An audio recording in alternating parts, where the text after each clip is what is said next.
Pum param pam pum pum pum Buenos días, buenas tardes o buenas noches a todas las personas, humanas o inhumanas, que estén escuchando esta mi voz. Una voz homogénea quizás, una voz heterogénea en la medida en que vosotros, no sé bien por qué procesos, qué serie de procesos, termináis aislando distintas oraciones, distintas palabras, distintos conceptos, abstracciones, y convertís esta voz, este hilo de voz, esta pulsación de mi voz en algo más que una voz sin más. ¿Qué he querido decir con esto? Ni siquiera yo lo sé, ni siquiera me importa en este momento. Quizás lo sabía, mi idea predeterminada, prefigurada. Tenía una pequeña impresión de lo que quería decir con esto, pero ahora mismo no es de mi interés detenerme en estas cuestiones. Hoy doy inicio a quizás segundo programa, quizás porque no sé en qué orden voy a poder compartir, si comparto esta serie de podcast, pero la cuestión es que ya iniciamos este programa y explicamos cuáles eran las intenciones de fondo y en qué iba a consistir o en qué no iba a consistir en principio y se arrojaba aquella idea de que habían unas reglas que estaban en construcción, o sea, había unas pequeñas intenciones a la hora de grabar este podcast, de tratar una serie de temas de cierta manera, no siempre desde el punto de vista riguroso, atendiendo a distintas impresiones, divagaciones, reflexiones, dijimos, que a veces podía ser más riguroso, otras veces menos, pero la cuestión es dejarse un poco llevar por una suerte de ideas que surgen a tenor de distintas lecturas, acontecimientos que haya podido experimentar, noticias que haya podido transmitirme cualquier medio de comunicación. Da igual, de cualquier forma, hoy vamos con el siguiente episodio y doy ya paso a la lectura que va a conformar toda nuestra divagación posterior. Dando inicio y, como siempre, sin necesidad de detenernos en el contexto, en el cotexto, en el autor, autora y los autores o autoras que pueden estar influyendo en este pequeño texto. Y a partir de ahí vamos a dejar un poco surgir una serie de ideas o reflexiones. Para que algo importante cambie en el mundo, es preciso que cambie el tipo de hombre, y se entiende, el de la mujer. Es preciso que aparezcan muchedumbres de criaturas con una sensibilidad vital distinta de la antigua y homogénea entre sí. Esto es la generación. Una variedad humana en el sentido rigoroso que al concepto de variedad dan los naturalistas. Los miembros de ella vienen al mundo dotados de ciertos caracteres típicos, disposiciones, preferencias que les prestan una fisonomía común y a la vez los diferencian de la generación anterior. Pero esta idea inocula súbita energía y dramatismo al hecho tan elemental como inexplorado de que en todo presente coexisten tres generaciones: los jóvenes, los hombres maduros, los viejos. Porque esto significa que toda actualidad histórica, todo hoy, envuelve en rigor tres tiempos distintos, tres hoy diferentes, o, dicho de otra manera, que el presente es rico de tres grandes dimensiones vitales, las cuales conviven alojadas en él, quieran o no, trabadas unas con otras y por fuerza, al ser diferentes, en esencial hostilidad. Hoy es 20 años para unos, para otros 40, para otros 60, y eso que siendo tres modos de vida tan distintos tengan que ser el mismo hoy, declara sobradamente el dinámico dramatismo, el conflicto y colisión que constituye el fondo de la materia histórica de toda convivencia actual. Y mucho más adelante se dirá: todos somos contemporáneos, vivimos en el mismo tiempo y atmósfera, pero contribuimos a formarlos en modo diferente. Solo se coincide con los coetáneos. Los contemporáneos no son coetáneos. Urge distinguir en historia entre coetaneidad y contemporaneidad.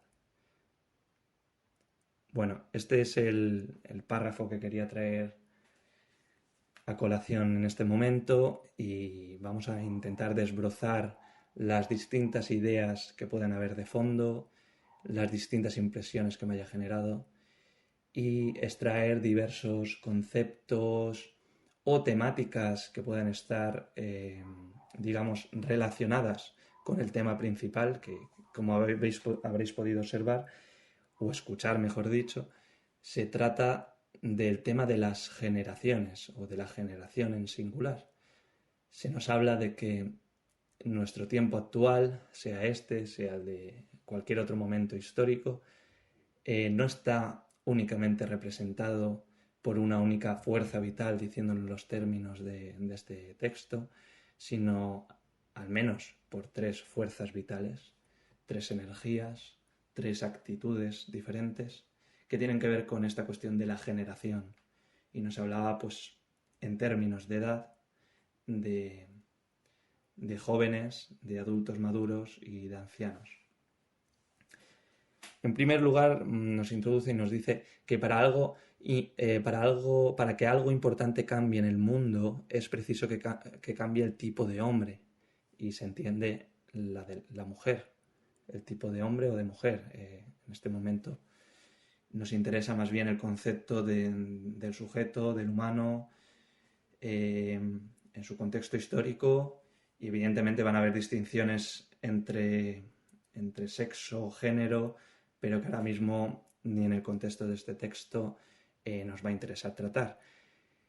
Es preciso, en suma, que aparezcan muchedumbres de criaturas con una sensibilidad vital distinta de la antigua y homogénea entre sí.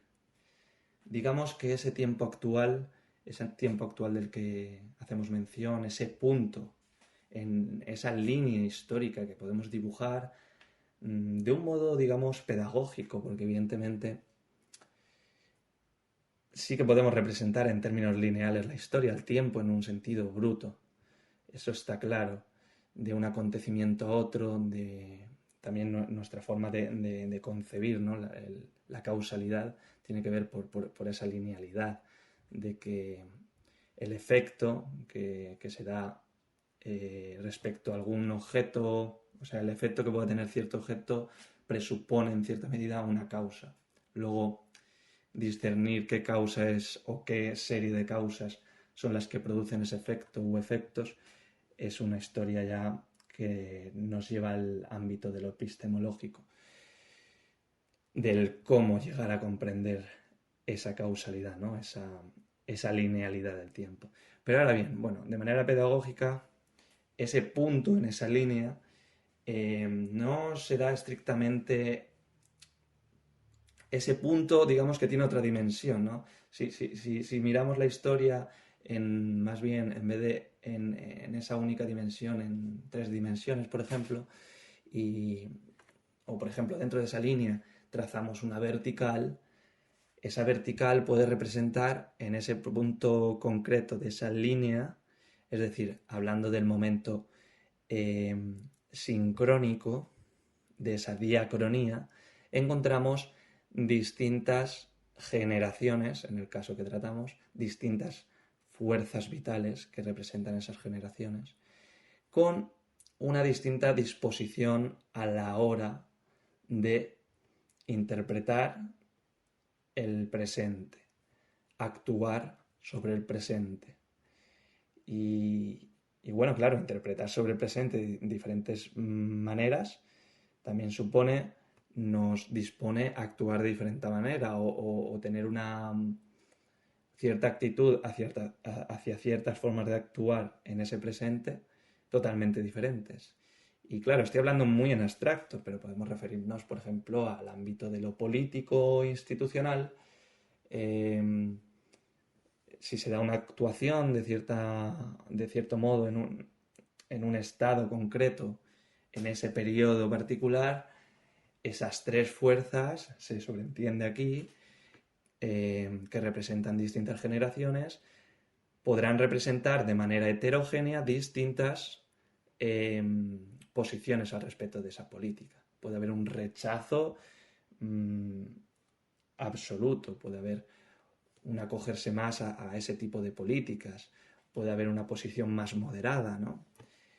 Y la idea de estas fuerzas vitales que comentamos es que en el fondo, o según este texto, lo que nos quiere decir, entiendo yo, es que sí que se puede representar homogéneamente esas distintas fuerzas vitales, que al menos hay en esencia, si rascamos un poco más y ya no nos vamos a esa mayor flexibilidad, por ejemplo, en la cuestión política que planteaba, es decir, tú puedes ver la generación que identificamos con jóvenes, que realmente hay una serie de vertientes muy heterogéneas acerca de la actuación, o sea, acerca de la actitud que se toma al respecto de un tipo de actuación política dada. Por ejemplo, podemos hablar ahora en la actualidad. Imaginemos que en asuntos de política de memoria histórica se quiere llevar una actuación a nivel estatal, por ejemplo, conservar ciertos monumentos históricos, pero que tienen cierta connotación, al menos bajo la interpretación de nuestro presente o de ciertos colectivos o ciertos grupos sociales, ser considerado como un tipo de monumentos que no deberían de conservarse o al menos mantenerse de la forma que se mantienen. Quizás alojarlos más bien en ciertos museos, darles otro uso diferente o destruirlos por completo, abandonarlos. No se pueden haber muchas respuestas. Vale, pues en ese contexto podemos decir que quizás, si no en el de jóvenes, imaginemos que en adultos mayores, por seguir esta clasificación simple que se realiza en este texto. Pues diríamos que dentro de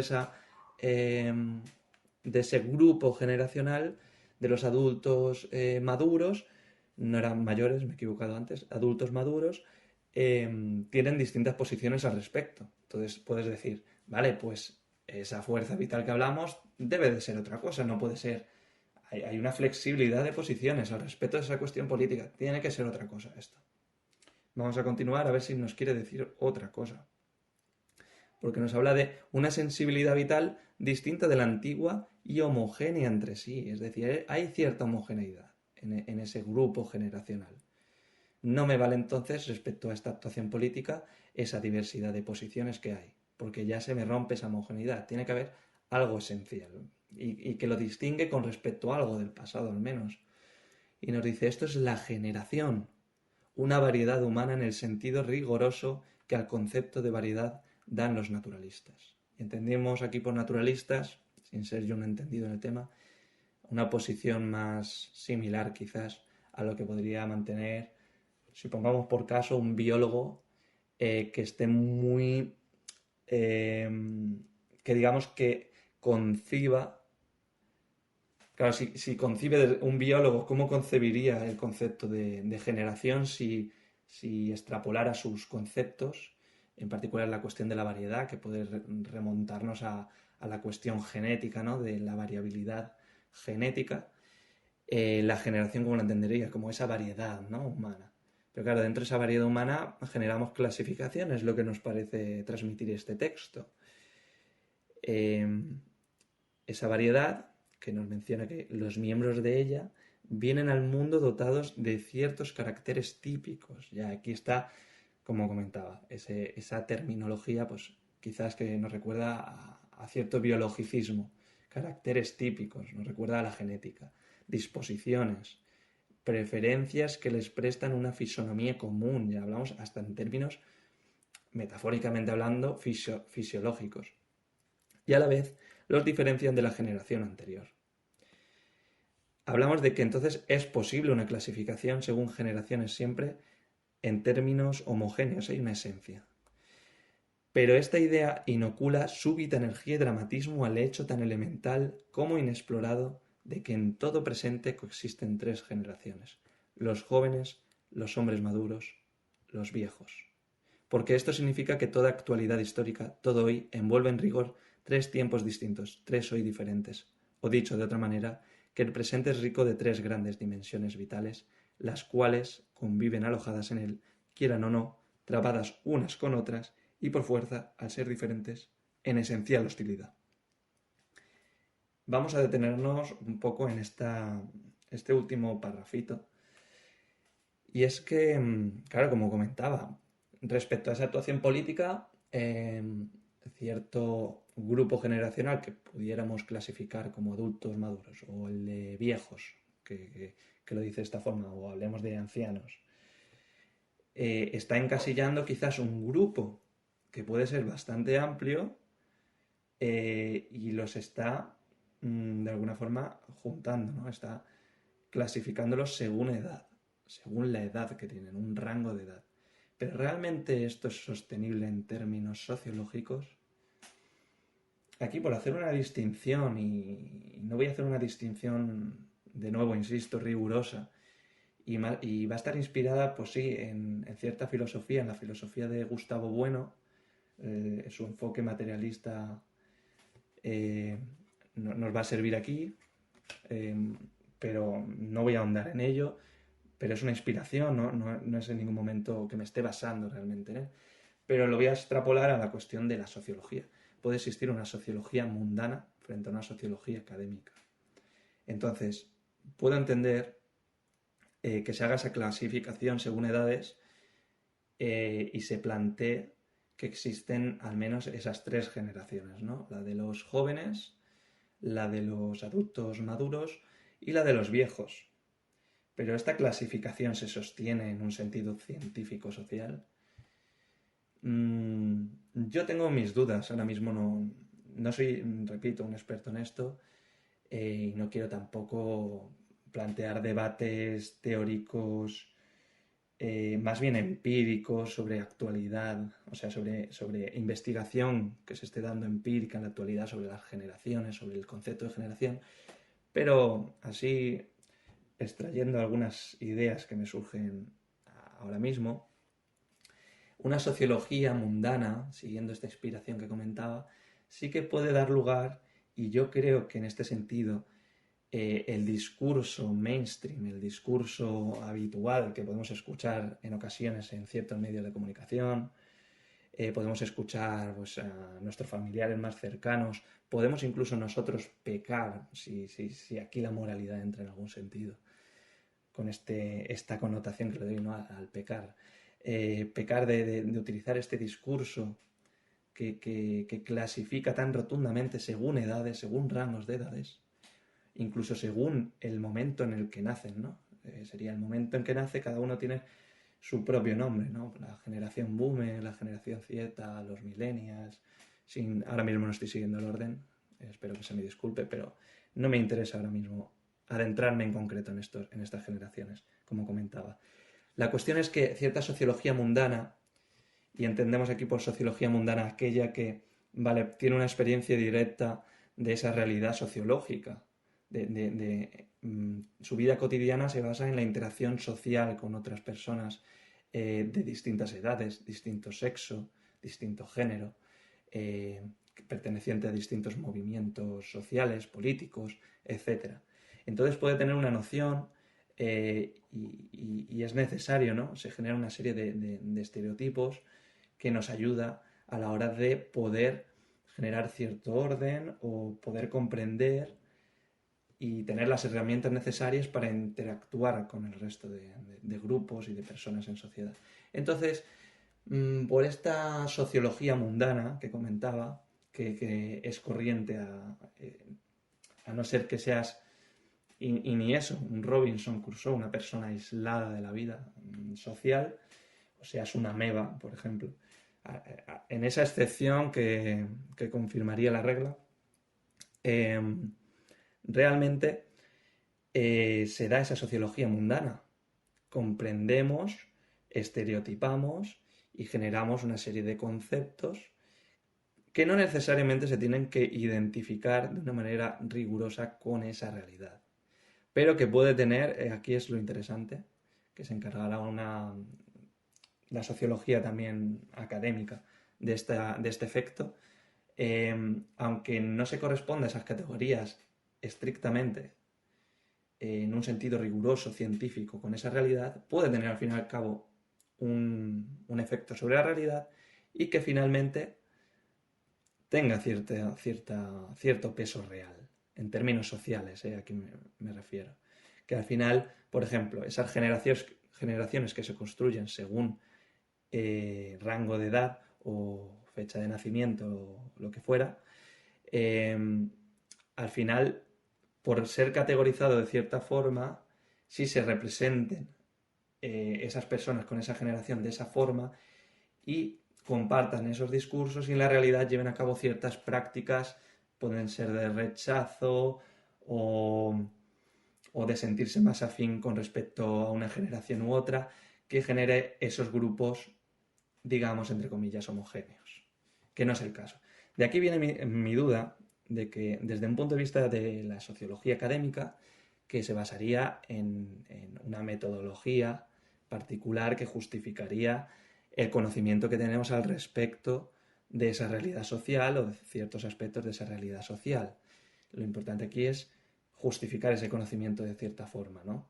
Con acumulación de investigación, no, hay toda una serie de cuestiones propias de la práctica científica que aquí no vamos a especificar ni nos interesa, pero que daría lugar a una comprensión de la sociedad totalmente diferente.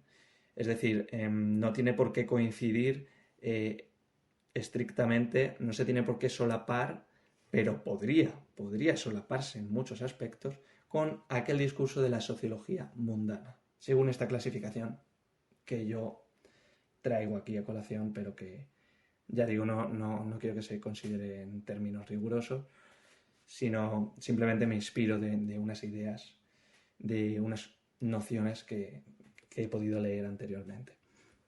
Entonces, según esta sociología académica, ¿realmente existe esta clasificación tan simplificada?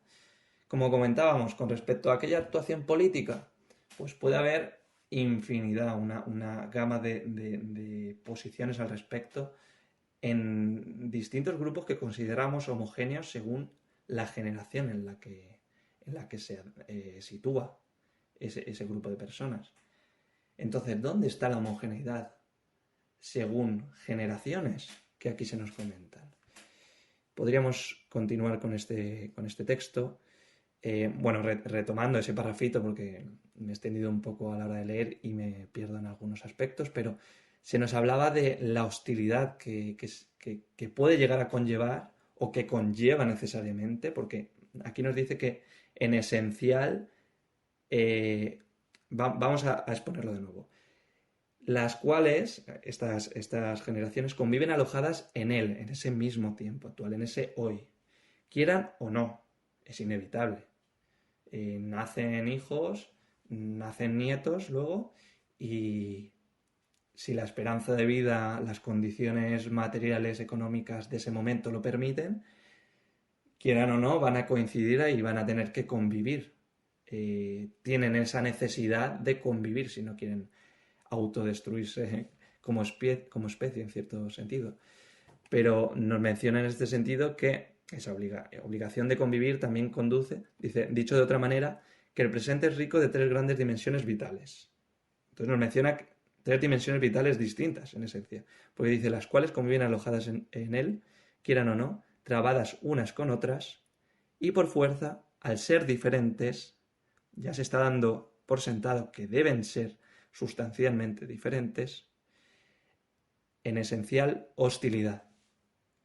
Este discurso, que en cierta medida lo hemos podido escuchar, no tiene por qué ser de manera explícita, pero siempre se ha escuchado, ¿no?, como ciertas generaciones, ¿ves?, utilizando aquí el término de una manera mundana, por ejemplo, la generación de mis padres, o yéndonos a la de nuestros abuelos, pueden tener una concepción totalmente diferente de lo que realizan la generación posterior, ¿no? Mis abuelos con respecto a mis padres podrían tener una visión de que se están perdiendo ciertos valores. Pongamos por ejemplo, con respecto a los valores tradicionales que aquí en España se han podido heredar a través de la cultura religiosa católica. Se ha podido perder eso y ciertas prácticas. Y se puede ver como que es un cierto debilitamiento moral, debilitamiento de los valores. Y por tanto, una mayor dejadez por parte de esos jóvenes, ¿no? Se podría ver desde ese punto de vista. Pero aún mayor sería el salto si se viera desde el punto de vista de los jóvenes con respecto a los padres ahora en la actualidad, ¿no? Como veis, utilizando de esta manera mundana no solucionamos nada, o sea, no sacamos nada en claro. Realmente nos está hablando de distintas fuerzas vitales, pero ¿en qué medida esto se sostiene estrictamente? Como comentaba, en un sentido académico, sociológicamente académico, atenderíamos a que la generación es producto de una serie de variables entre las cuales no está la edad. La edad es importante, evidentemente, porque tiene que ver con esa linealidad del tiempo. Pero dentro de ese tiempo tenemos un contexto sociohistórico, cultural, bastante amplio. Es decir, amplio en el sentido de que en esa línea de tiempo en la que de un momento a otro, de una serie de años a otros, se encuentran distintos grupos de edad diferentes. Cada grupo de edad se va a ver con distintos acontecimientos históricos que van a tener un papel o una relevancia particular dentro de ese propio contexto. Ya son muchos sociólogos y sociólogas que han remarcado esta cuestión de cómo son la relación que tienen estas generaciones con los acontecimientos que se hayan dado a lo largo de la historia. Por ejemplo, se puede hablar de la crisis económica de 2008 como un acontecimiento relevante, ¿no? Incluso una brecha entre una generación y otra, en materia laboral, en materia de proyección vital con respecto a eso, los proyectos que tengamos familiares, de relaciones de pareja, de amigos, etcétera. Cómo puede cambiar el contexto económico totalmente nuestra forma de concebir la política, por ejemplo, de concebir incluso la moral en ciertos aspectos. Entonces, la pregunta es, ¿dónde está la diferencia que aquí se nos menciona en términos de fuerza vital perteneciente a cada generación, a cada variedad? Ya parece decirnos variedad de individuos, pero esos individuos se sitúan en un contexto histórico social dado y que una generación haya vivido, por ejemplo, la vida de, o sea, la transición democrática, o sea, el paso del franquismo a la democracia actual que hoy día conocemos en España, eso no conduce a que esos únicos acontecimientos que han marcado la forma de concebir, por ejemplo, la política de este tipo de personas, o por ejemplo la moral, las prácticas religiosas, no significa que sean inalterables, es decir, siempre va a existir la posibilidad de que surjan nuevos acontecimientos y que esos acontecimientos modifiquen sustancialmente la concepción política, moral, religiosa, etcétera, que tienen estos grupos sociales.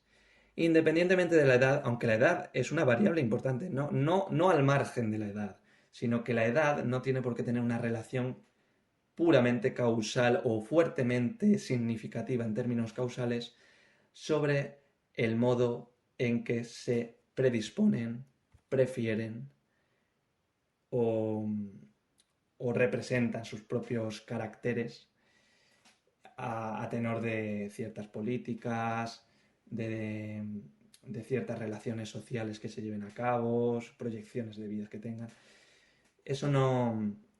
Es decir, la edad no necesariamente tiene que ser la variable central. Y aquí podría introducirse, pero lo introduzco aquí simplemente como una sugerencia, pero que ya ha sido muy tratada realmente, ha sido muy discutida, pero que me surge a tenor de este texto, y este texto ilustra muy bien ese posible discurso propio de lo que sería una sociología mundana y que puede estar marcada por la propia época en la que escribe este autor o autora.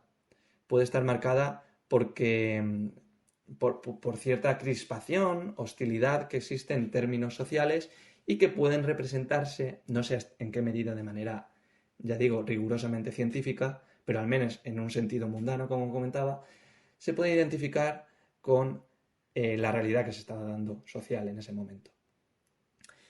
Entonces aquí podemos diferenciar eso, dos vías, dos trayectorias diferentes a la hora de tratar cuestiones relacionadas con la realidad social. Y cómo esta hostilidad que se representa según edad, da lugar a ese tipo de discriminación o estigmatización o estereotipación en función de la edad.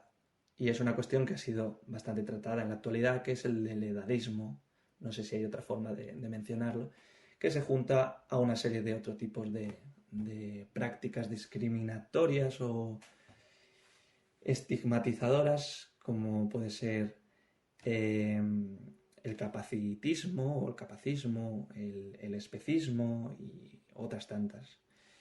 O el sexismo, esta es ya central, digamos, a día de hoy la conocemos en parte, la mayoría. Creo yo, vamos.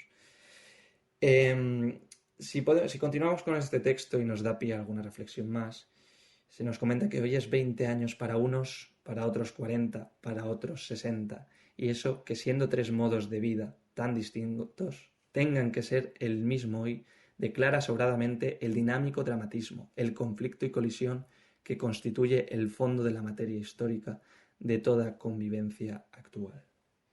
De nuevo aquí se está reproduciendo esa idea de que por ser sumamente diferentes esas fuerzas vitales de cada una de estas generaciones, se da el conflicto. Y al parecer, no, en este momento nos está hablando, cuando se habla de hostilidad parece que tiene pues esa connotación negativa, casi peyorativa, de que no da lugar a nada productivo, pero aquí en este momento no se está hablando de eso.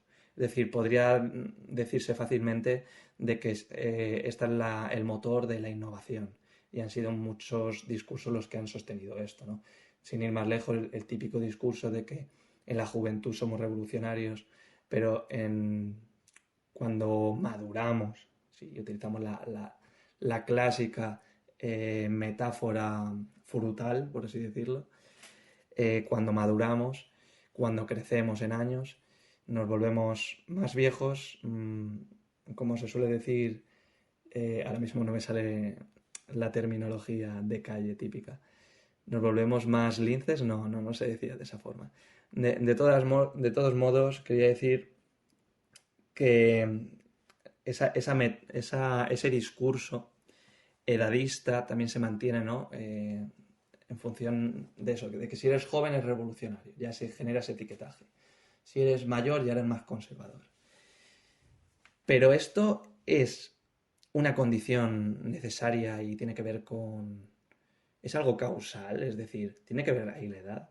Podría ser, es decir, el discurso que estoy manteniendo ahora, que podría inspirarse en esta cuestión crítica dentro de lo académico, de la sociología académica, no tiene por qué negar tampoco esto. Es decir, quizás desde un punto de vista psicológico o sociopsicológico podría sostenerse en parte que en términos generales sí que se da esta particularidad. De que vale, puede ser que con el paso del tiempo seas más conservador y tenga cierta relación con la necesidad de una cuestión ya casi de eficiencia.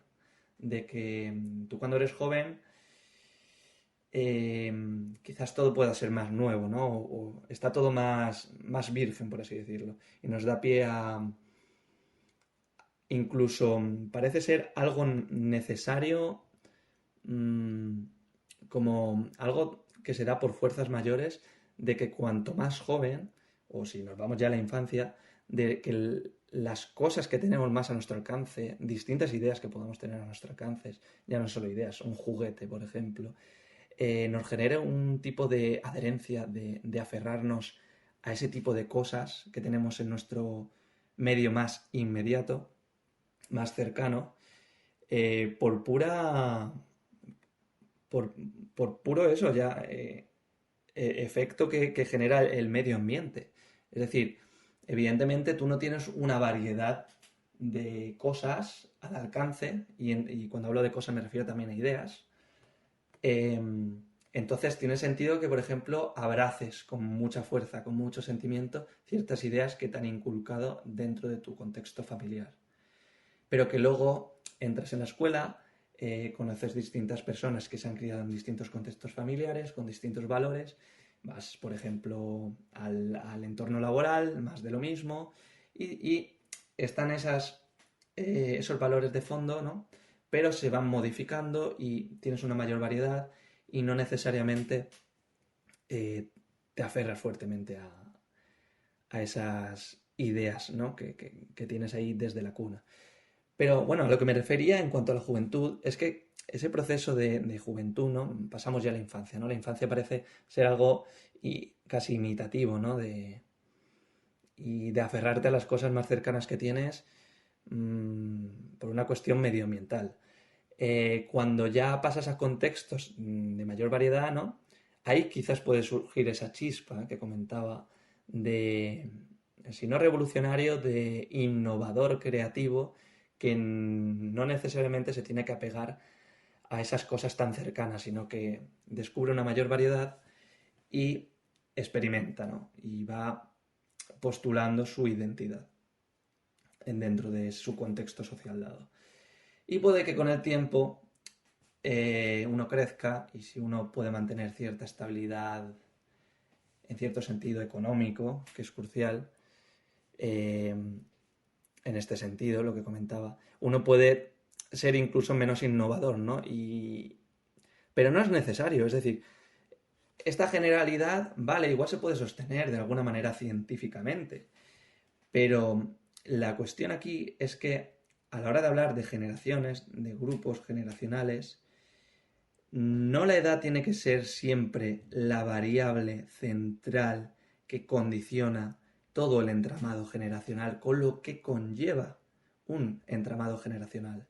Conlleva una serie de acontecimientos históricos, como comentaba, con cierta relevancia, que pueden ser reinterpretados a lo largo del tiempo, que pueden tener luego distintas connotaciones y variar totalmente el discurso que se tenía al respecto de esos acontecimientos y se puede de manera sincrónica coincidir en muchos puntos con lo que considerábamos otras generaciones. En ese sentido de dato bruto, de perfiles de personas que coinciden en su rango de edad. En ese sentido bruto pueden coincidir distintas edades. Entonces yo creo que estas cuestiones son claves a la hora de tratar el asunto. Y aquí cuando se nos menciona que todos somos contemporáneos, vivimos en el mismo tiempo y atmósfera, pero contribuimos a formularlos de modo diferente, puede tener su sentido y puede tener que ver con este cruce que comentaba, de que, vale, puede existir, igual podríamos sostener esa generalidad, ¿no? De que conforme uno va creciendo, sí se puede dar, como comentaba, pueden haber excepciones, pero generalmente conforme creces igual eres más conservador en ideas políticas. Pongamos por caso. Pongamos por caso. Pero esto ampliado un montón de cuestiones más. No solo en política, puede ser en términos morales. Si queremos separar la cuestión moral con la política. Esto ya nos metería en otra cuestión que no me interesa ahora mismo. Pero, vale, podemos sostener esa generalidad. Entonces hablaríamos de las distintas personas que han sido coetáneas en cierto momento, ¿no? Y que han tenido cierta visión de cierto discurso y ciertas prácticas que coinciden en el tiempo. Tienen que ver con distintos acontecimientos históricos dados, ¿no? Por ejemplo, como comentaba, la transición democrática, ¿no? Y ahí esa gente coetánea, de cierta edad, eh, no, me he confundido, quería decir contemporánea. Los coetáneos tienen que ver con los que son de la misma edad, los que coinciden en edad. Y cuando me refiero a contemporáneos, vale, pueden coincidir en ese mismo presente. Por ejemplo, en cuanto a la cuestión al momento histórico de la transición democrática. Pero ese momento de la transición democrática no los convierte en coetáneos. Eso es a lo que íbamos. Y puede tener razón de que entonces conforme vaya creciendo y llegue la crisis económica de 2008, puede estar gente que han sido coetáneos y, y van a tener una posición al respecto de esa crisis económica de 2008. Pero vale, los que son contemporáneos aglutina una serie de personas de distinta edad mucho más amplia y eso va a generar una serie de tensiones entre generaciones en ese sentido. Entonces, sí que podríamos sostener el discurso ese que hemos en un inicio criticado a medias, en parte. Hemos criticado un poco más fuertemente, sin necesidad tampoco de hacer una crítica en profundidad, pero eh, ahora la podemos acoger e integrar y coger los dos discursos. Es decir, el discurso de una sociología mundana puede tener razón, puede tener razón. Y igual podemos introducirlo como hipótesis y ver qué pasa, ¿no? Desde el punto de vista académico lo deberíamos de estudiar, a ver qué pasa ahí. ¿Realmente existen estas tensiones? ¿Se deben a la edad? ¿La edad cumple un papel? Probablemente cumple un papel. Pero claro, lo que no tiene sentido es achacarlo a esa cuestión de la edad y quizás acotarlo estrictamente a esos rangos de edad. Igual es mucho más flexible, ¿no? Esos rangos de edad y nos da pie a considerar una serie de matices. Desde el punto de vista de sociología académica, entonces sería interesante ver esa red de variables, esos acontecimientos que han influido en eso que llamamos generaciones y que no se reduce ya solo a la edad. Entonces sería interesante ver esa trabazón, ese cruce entre lo que serían esas personas que son coetáneas entre ellas y a la vez esa contemporaneidad que puede reflejar una tensión, pero también unos acuerdos. Y no siempre unas tensiones y unos acuerdos en función de la edad, sino en función de un espectro de variables mucho más amplios. Está abierto el debate, abierto la investigación y seguramente haya muchas respuestas al respecto sobre si la edad ha tenido más peso en un momento dado u otro acerca de esta forma de concebir la política, la moral, las prácticas sociales, religiosas, etc. Y bueno, una vez he finalizado ya esta divagación, que no sé si será de utilidad a alguien, si no lo es, ya podrían haber dejado de escucharme hace tiempo. Yo espero que les haya sido entretenido, que no les haya dado demasiado la tabarra, repitiéndome como la anterior vez. Y así ya nos vamos conociendo, ¿no? De que soy una persona quizás que se va por las ramas, no lo sé. Espero concluir de una vez este podcast y voy a concluir ahora. Quiero proporcionaros, de cierta forma, y sigo aquí, ¿no? Con este enrevesamiento que hace que se me trabe la lengua, como aquellos coetáneos y contemporáneos que comentábamos, ¿no? No, voy a mencionaros de qué obra se trata. Estas son unas lecciones de unos cursos, si no me equivoco, que dio José Ortega y Gasset, muy conocido por todos, que se llama el librito en particular que recoge estos cursos, que es Filosofía. Y la editorial Revista de Occidente en Alianza Editorial, que es una edición que lanzó Alianza sobre la revista de Occidente, que si no me equivoco fue, si no inaugurada, al menos fue, sí, creo que sí, dirigida por José Ortega y Gasset. Y bueno, sin más dilación, ha sido un placer poder conversar con ustedes, o más bien soltar este soliloquio que de esta voz homogénea puede producir una heterogeneidad en vuestros cerebros, vuestras mentes, vuestras almas, cerebro, mente y alma. Esa ya es una cuestión que la dejo para otro día.